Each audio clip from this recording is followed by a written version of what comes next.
Hello दोस्तों।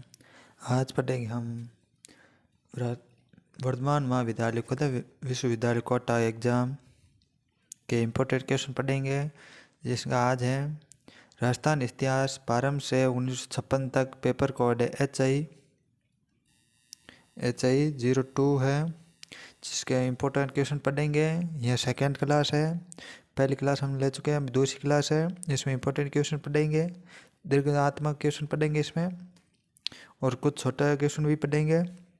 एक बार ज़रूर क्लास देखें और इस वीडियो को लाइक करें और शेयर करें।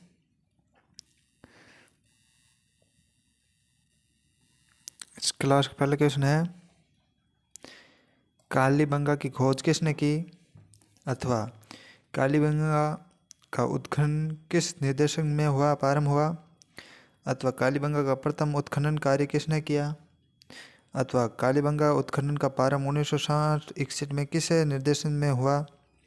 इन सभी चारों का उत्तर ये की है। इसका उत्तर है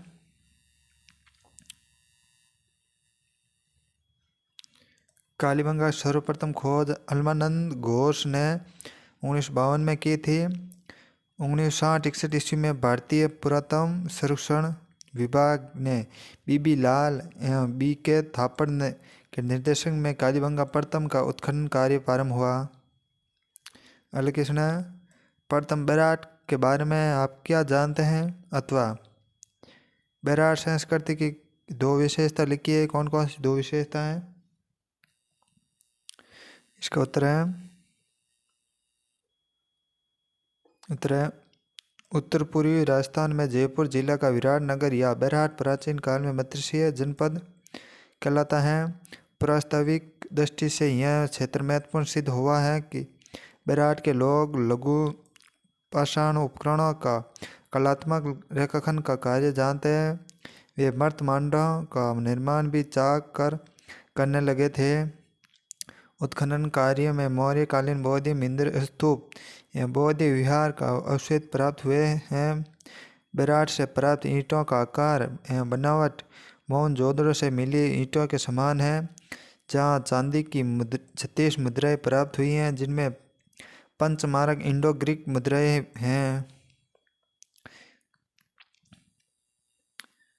अगला क्वेश्चन है,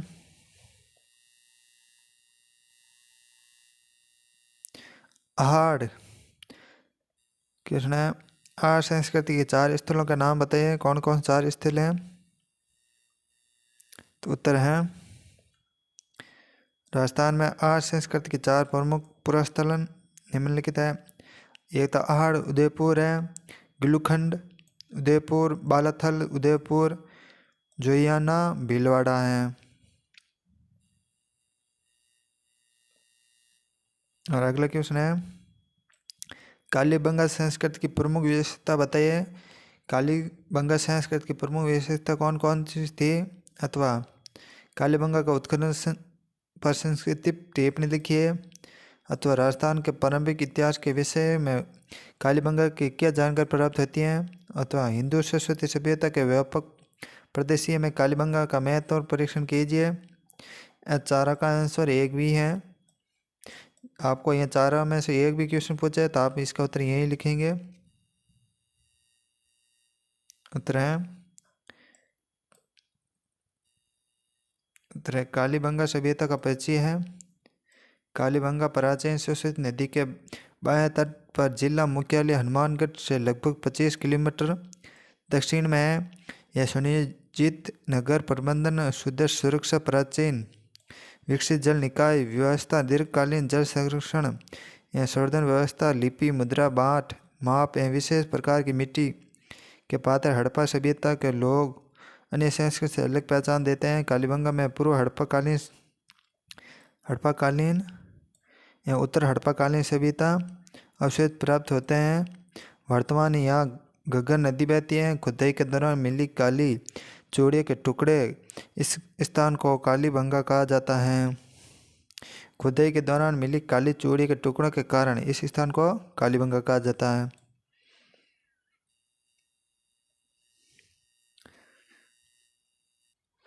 और आगे है कालीबंगा सभ्यता आगे है कालीबंगा सभ्यता का उत्खनन कार्य या प्राप्त साक्ष्य। सर्वप्रथम यहाँ 1952 ईस्वी में आनंदानंद घोष ने उत्खनन का कार्य प्रारंभिक किया था।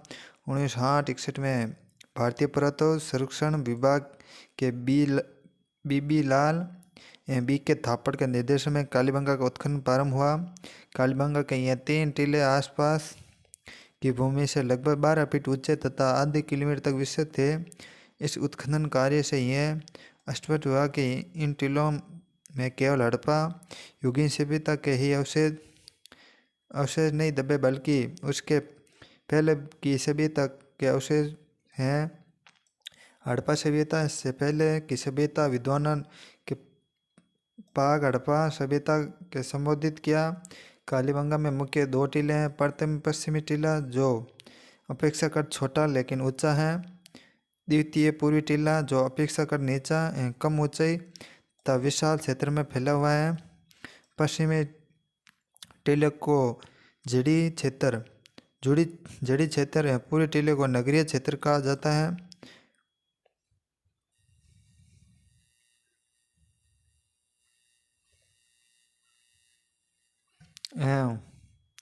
पश्चिमी टीले के निम्न स्तरों में पाक हड़प्पा सभ्यता के अवशेष प्राप्त हुए हैं। इन्हीं पाक सभ्यता कालीन पूर्व अवशेषों के ऊपरी स्तर पर हड़प्पा कालीन संस्कृति के पूर्व अवशेष प्राप्त हुए हैं। कालीबंगा सभ्यता के महत्वपूर्ण विशेषता है सामाजिक जीवन। कौन विशेषता है? पहले सामाजिक जीवन, इसमें पाक हड़प्पा युगीन कालीबंगा के संकेत प्राप्त हुए हैं। बस्ती के चारों ओर तरफ प्रकोष्ठ स्थित हैं। यह लोग अपने आवासों का निर्माण कच्चे ईंटों से करते हैं। स्नानघर में पक्की ईंटों का प्रयोग किया जाता है। आगे है खाना बनाने के लिए तंदूर तथा चूल्हे का प्रयोग किया जाता है। इनके आर्थिक जीवन में कृषि का महत्वपूर्ण स्थान था। यह एक साथ 2 फसल उपज प्राप्त करना जानते थे जो और गेहूं के मुख्य उत्पाद थे। सिंचाई के लिए बांध व नहरों का प्रयोग करते थे। ये लोग अनाज पीस कर रोटी बनाना जानते थे तथा लोग मांसाहारी भी थे। कालीबंगा के लोग पशुपालन भी प्रमुख व्यवसाय था।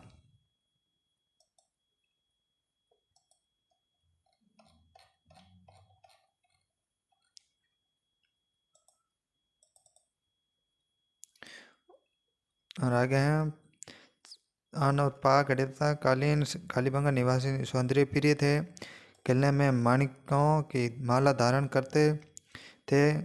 आंखों में काजल सुरमा डालने में सलाई का प्रयोग करते थे। बाल संवारते थे। आगे नगर योजना। क्या है नगर योजना? इसमें हड़प्पा संस्कृति के अन्य पुरस्थलों की भांति कालीबंगा में भी 2 टीले दिखाई देते हैं।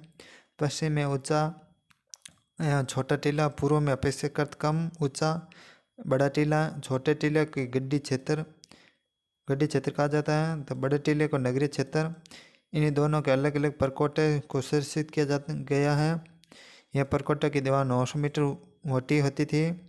इनका निर्माण 40x20x10 तथा 23x15x 7.5 सेंटीमीटर की ईंटों का प्रयोग किया जाता था। कालीबंगा के नगर व्यवस्था को देखकर ऐसा लगता कि एक निश्चित योजना के आधार पर बसाया गया है। संपूर्ण नगर में उत्तर से दक्षिण की ओर, पूर्व से पश्चिम की ओर जाने वाली चौड़ी चौड़ी सड़कें जो 7.20 मीटर चौड़ी थी एक दूसरे को समकोण पर काटती थी। इन सड़कों जाल से संपूर्ण नगर कई 4 कोट खंडों में विभक्त किया गया था। इन चार कोर खंडों का मोहल्ला या कॉलोनी भी कहा जाता था। इन्हें 4 दीवार खंडों का मोहल्ला और कॉलोनी भी कहा जाता है। इन सड़कों के किनारे ऊंचे ऊंचे चबूतरे मिले हैं जिन पर सभ्यता दुकानें लगी थी। मोहल्ले में जाने के लिए उन प्रमुख सड़कों से आधी चौड़ी 36 मीटर चौड़े मोहल्ले की सड़क होती थी। इसे आधी चौड़ी 80 मीटर गली की सड़क होती थी। प्राय भवनों के प्रमुख द्वार की गली की सड़क और खुलती थी। इन तीनों प्रकार की सड़कों के दोनों ओर पक्की ईंटों से निर्मित गंदम पानी की निकासी हेतु नालियाँ बनाई गई थी जो ढकी हुई थी। और अगला है धार्मिक जीवन। उत्खनन में अपराध मूर्तियाँ, मुद्राएं, मध्यपात्र तथा कुछ पाषाण की कलाएं कृतियाँ ऐसे प्रयुक्त हुई जिनमें तत्कालीन निवासियों के धार्मिक जीवन का ज्ञान होता है।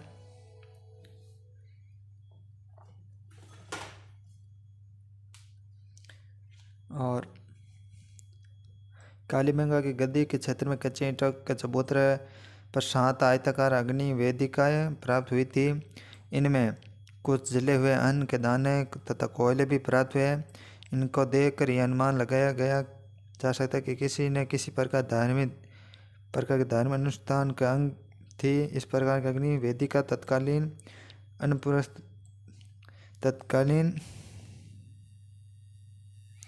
अन्य पुरस्थलों जैसे बाणवानी, राखा, गड्डी आदि के उत्खनन में प्राप्त हुए। और अगला है आर्थिक जीवन। कालीबंगा में भग्नावशेषों के अनुमान लगाया जा सकता है कि सामान्यतः सभी लोगों का जीवन समृद्ध था। सरस्वती नदी द्वारा लाई जाने वाली उपजाऊ मिट्टी के उनके प्रमुख कृषि जीवन समृद्धि का कारण थी। अस्थि अवशेषों, मृत मांडों पर अंकित चित्रों तथा खिलौनों से उनके पशुधन का ज्ञान होता था। वे भेड़, बकरी, गाय, भैंस, बैल, सूर, ऊंट आदि पालते थे।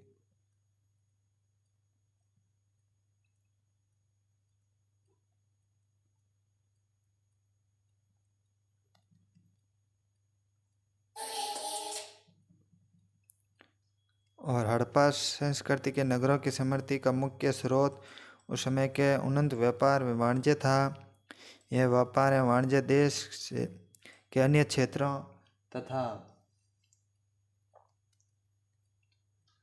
तथा विदेशों से जल एवं स्थल दोनों मार्गों से हुआ करता था। कालीबंगा से हड़प्पा संस्कृति के अन्य केंद्रों को अनाज, मणके तथा तांबा भेजा जाता था।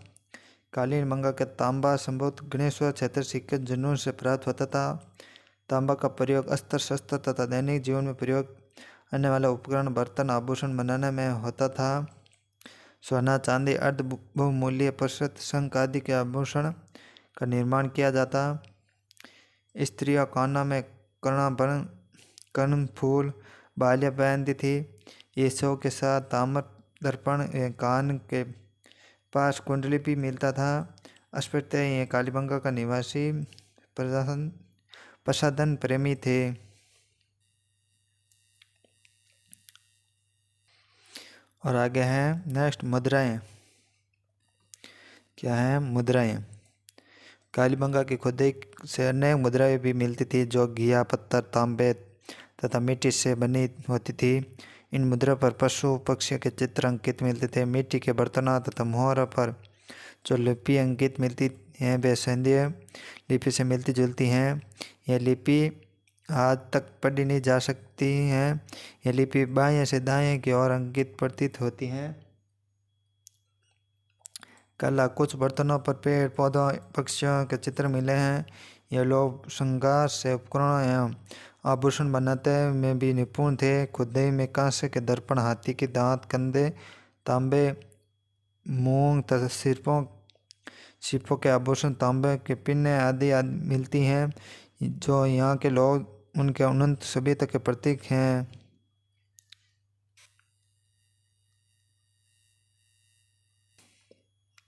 और नेक्स्ट क्वेश्चन है, मेरठ सभ्यता पर संस्कृत टिप्पणी लिखी है। मेरठ सभ्यता पर संस्कृत टिप्पणी लिखी है जिसमें है मेरठ सभ्यता का परिचय है। मेरठ एवं मेरठ जयपुर से 85 किलोमीटर की दूरी पर स्थित है। प्राचीन ग्रंथों में इसका नाम विराटपुर मिलता है। मत्स्य जनपद की राजधानी विराटपुर थी। पुरातत्व की दृष्टि से बीजक की पहाड़ी, भोमली की डूंगरी, महादेव जी की डूंगरी अधिक महत्वपूर्ण है। यहाँ के उत्खनन से प्राप्त साम्राज्ञी का अनुमान लगाया जाता है कि यह क्षेत्र सिंधु सभ्यता के प्रागैतिहासिक काल का समकालीन है।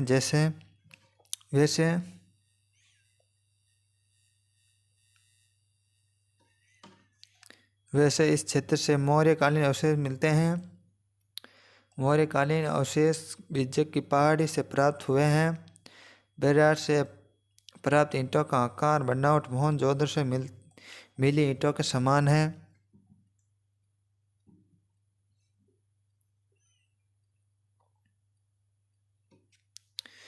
संभवतः इन ईंटों का प्रयोग बौद्ध मठ के निर्माण में किया गया होगा।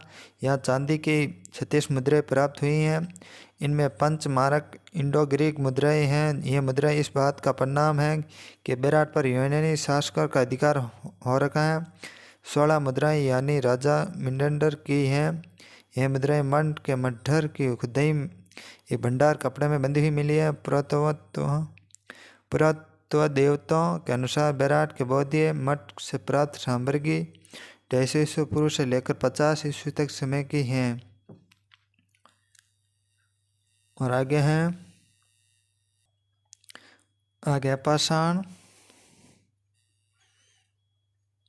पाषाण कालीन बैराट पर्वतीय कंदरों, गुफाओं एवं अन्य वन्य प्राणियों वाला यह क्षेत्र प्रागैतिहासिक काल से मानव के आकर्षण का केंद्र रहा है।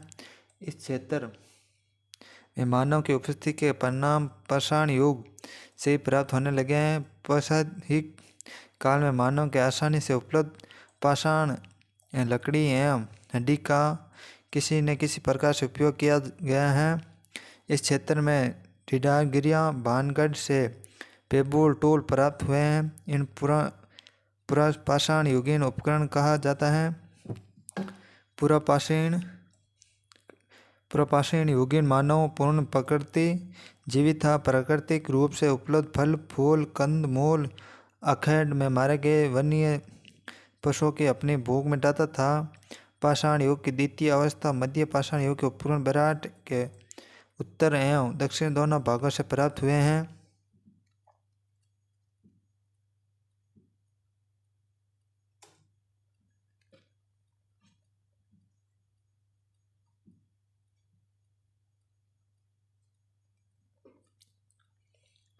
और इस काल में पर्यावरण में भारी परिवर्तन हुए, जिसके कारण वन्य पशु अनुकूलन स्थलों के ओर गमन कर गए हैं। बड़े जानवर के शिकार पर आश्रित रहने वाले मानव अब छोटे जानवर के आखेट करने लगा है। इसी कारण से उसे अब अपेक्षाकृत छोटे औजार बनाने पड़े।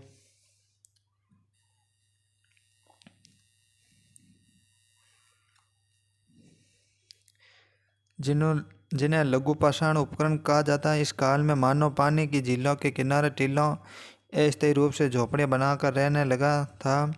अगला ताम्र युगीन बैराट।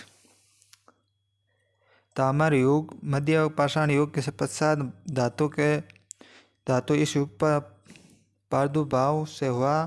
तो धातु में सर्वप्रथम ताम्र धातु का ताम्र पाषाण की अपेक्षा अधिक दर्शक सुडौल सुंदर एवं उपयोगी सिद्ध हुआ है। धातु का ज्ञान तत्कालीन मानव जीवन में क्रांतिकारी परिवर्तन ला दिया है। इस प्रकार में वे वर्तमानों का निर्माण भी चाक पर करने लगा था। यह पात्र आकर कलंक पात्र परंपरा के नाम से जाने जाता है। जोधपुर जयपुर एवं गणेश्वर सीकर के उत्खनन में ऐसे साक्ष्य उपलब्ध हुए हैं। यह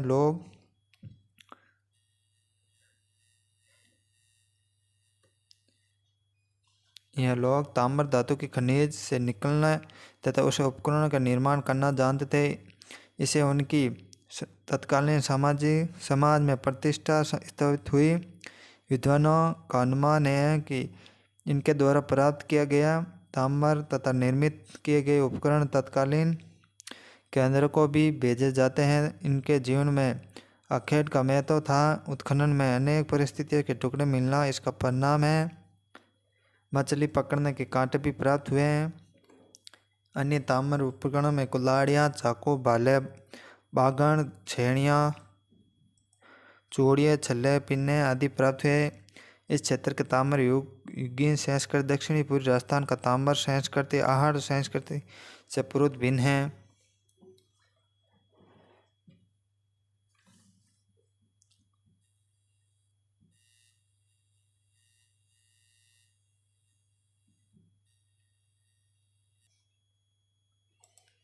और आगे है लोवे युगीन मेरठ। इस क्षेत्र में पेंडेट ग्रेड मात्र परंपरागत सैलिटी रंग के चित्रित पात्र के अवशेष भी प्राप्त हुए। गंगा घाटी में यह संस्कृति 11 ईस्वी पूर्व में विद्वान थी।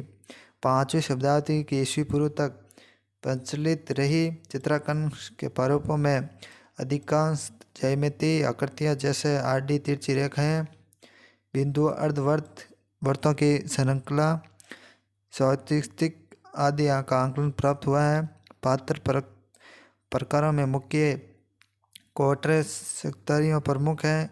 इस संस्कृति के लोग लोहे धातु से परिचित थे। अंतरेजी रेखा उत्तर प्रदेश के उत्खनन में इस संस्कृति के मृतगातों के साथ लोहे के अवशेष प्राप्त हुए हैं। यह लोग लोहे के चाकू, तीर, कला, हंसियाँ, कुंदाल, कुल्हाड़ी, चिमटा, कील आदि उपकरणों का निर्माण करते थे। पेंड गोपात्र संस्कृति का पश्चात बेराट क्षेत्र में उत्तरी काली चमकीली मध्यपात्र संस्कृति के पुनः अवशेष प्राप्त होते हैं। इस संस्कृति के सभी विशेष मध्यपात्र सामान्यतः उत्तरी भारत में मिले हैं और इन पर काले रंग की चमकीली सतह हैं, इसलिए इसका यह विशेष प्रकार नामकरण किया गया है।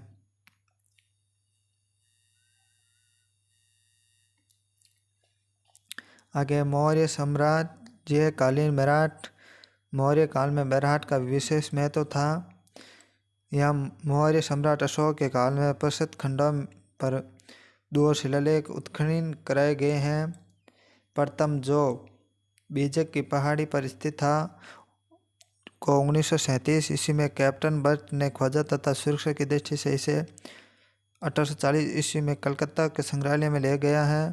द्वितीय भीम डोंगरी के पूर्वी भाग तटहट्टी का एक शिलाखंड पर अंकित है। उत्खनन में मौर्य कालीन अशोक के स्तंभ, बौद्ध विहार के दशावशेष प्राप्त हुए। 1990 ईस्वी में गणेश डोंगरी के बीजक डोंगरी या भीम डोंगरी के शिला शैलियों में अन्य चित्रण शिला शैली खोजे गए। इस प्रकार बेराट क्षेत्र पूरे संप्रदाय से संपन्न होने के कारण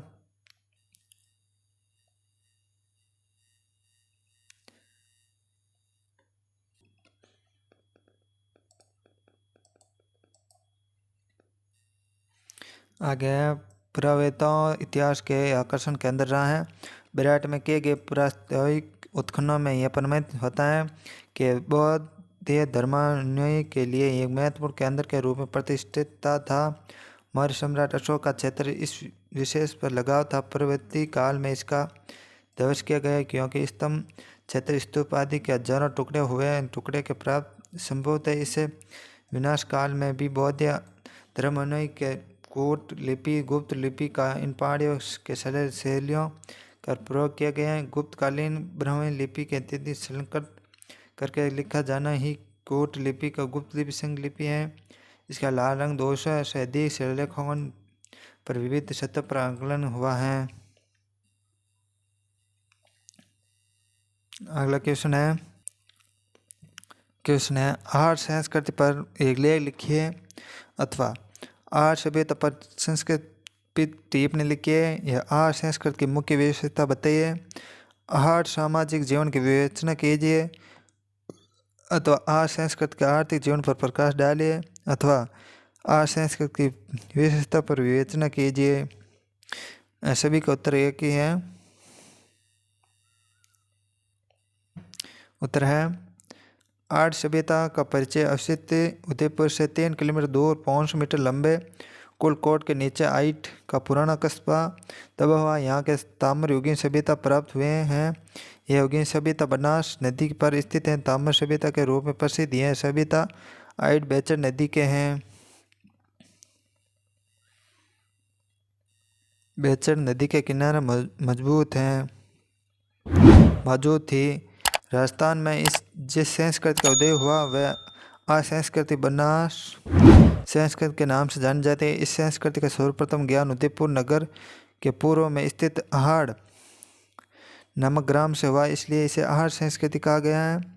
इस संस्कृति के समर्गत लगभग 50 पुरातत्व प्रकाश में लाया जा चुका है। राजस्थान में अहाड़ संस्कृति के 4 प्रमुख पुरास्थलों का उत्खनन किया गया चुका है। आड़ उदयपुर, गिलखुंड उदयपुर है, वालथल उदयपुर, ओजियाना और भीलवाड़ा है। आड़ उदयपुर नगर के पूर्व में रहने वाली नदी के बाएं तट पर स्थित है। प्राचीन काल में इसे ताम्रवती के नाम से जाना जाता था। 10वीं 11वीं सदी के अगाध दुर्ग भी इसे कहा जाता है। वर्तमान में स्थानीय लोग इसे धूलकोट के नाम से भी जाना जाता है। यह धूलकोट मिट्टी के दुर्ग 5 मीटर लंबा, 250 मीटर चौड़ा तथा 15 मीटर ऊंचा की मिट्टी का टीला है जो अपने प्राचीन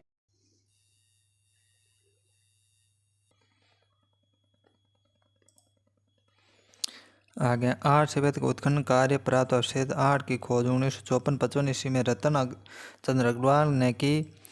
उन्होंने यह लघु स्तर उत्खनन करके उसके महत्व और स्थापना की। तत्पश्चात 1961-62 में प्रो HD सांकलिया रतन चंद्र अग्रवाल द्वारा विजय कुमार कुछ विदेशी उत्खननों ने मिलकर यहाँ विशाल पैमाने पर उत्खनन किया। इस उत्खनन से यह ज्ञात हुआ कि इस स्थल पर यह बस्ती अनेक बार बसी हैं, उजड़ी हैं। इस मोटे तौर पर यह 2 महत्वपूर्ण कालखंडों विभक्त किया गया कि निम्न स्तर पर संबंधित संस्कृति 8 संस्कृति हैं और ऊपरी स्तरों की बस्ती पर्वतीकालीन बस्ती हैं। यह लौह युगीन सभ्यता का परिचायक हैं। आज संस्कृति समृद्ध स्थलों पर हमें उत्खनन में ये कई पर पाषाण उपकरण के उपलब्ध हुए हैं। यहीं पर केवल ताम्र उपकरण के उपलब्ध हुए हैं। ताम्र उपकरण के साथ विशिष्ट प्रकार के काले लाल मात बाण मिलना इस संस्कृति विशेषता रही है।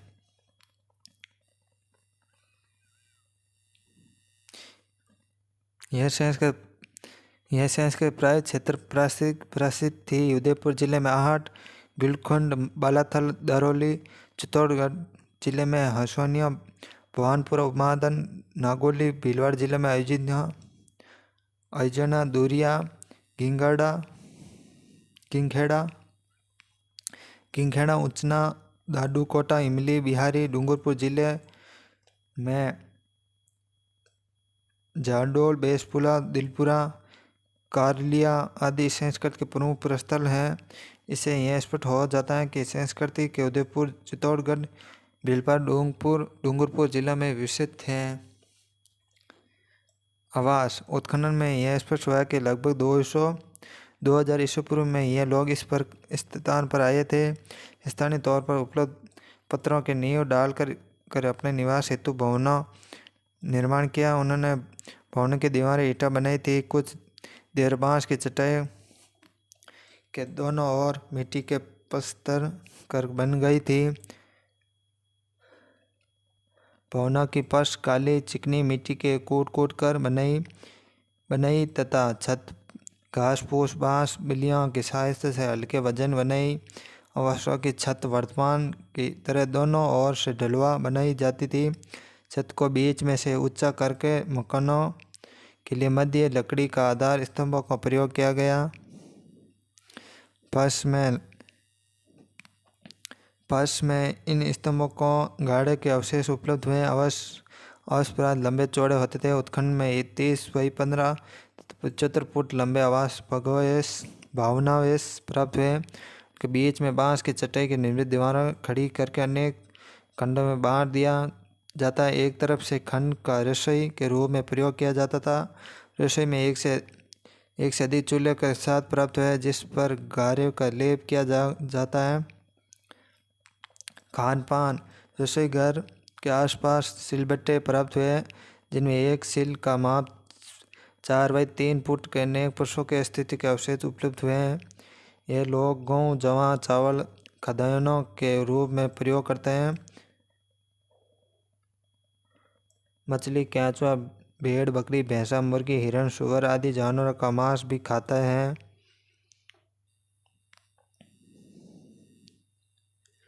नेक्स्ट है वस्त्राभूषण। वस्त्राभूषण आड़ के उत्खनन में 4 मानव मन मूर्तियाँ प्राप्त हुई हैं तथा कुछ मानदंड भांडों पर विशिष्ट प्रकार चित्र हैं जिससे हम इस संस्कृत के निवासियों का वस्त्राभूषणों की जानकारी प्राप्त करते हैं। यह खंडित नारी मर्द मूर्ति कमर के नीचे लहंगा धारण किए हुए तथा मध्य गात्रों की काली सतह पर सफ़ेद बिंदुओं जैसा चित्रण किया गया है। छींट जैसा अलंकार दिखाई देता है।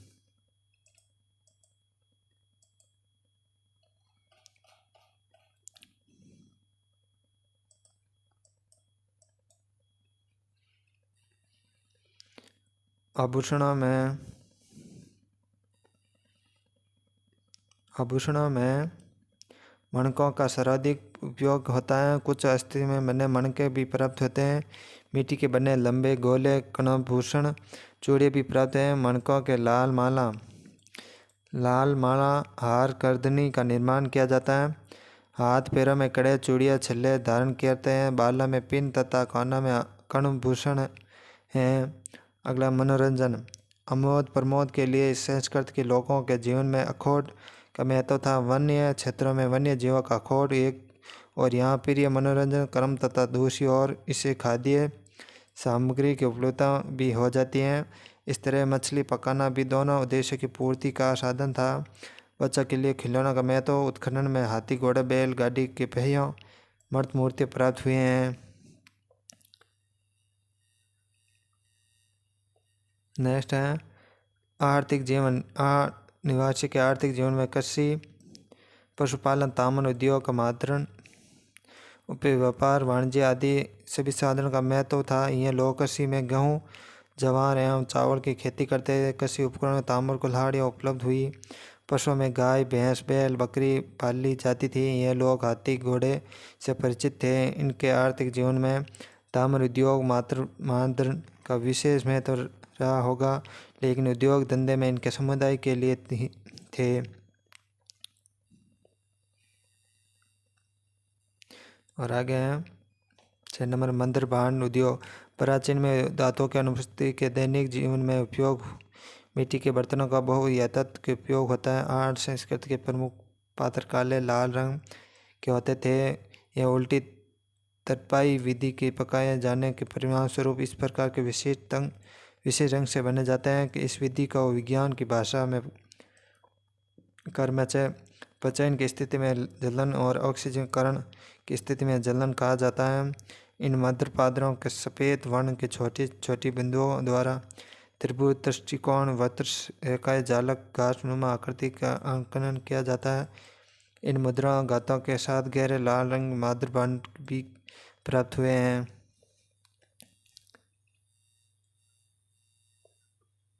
और नेक्स्ट है ताम्र उद्योग।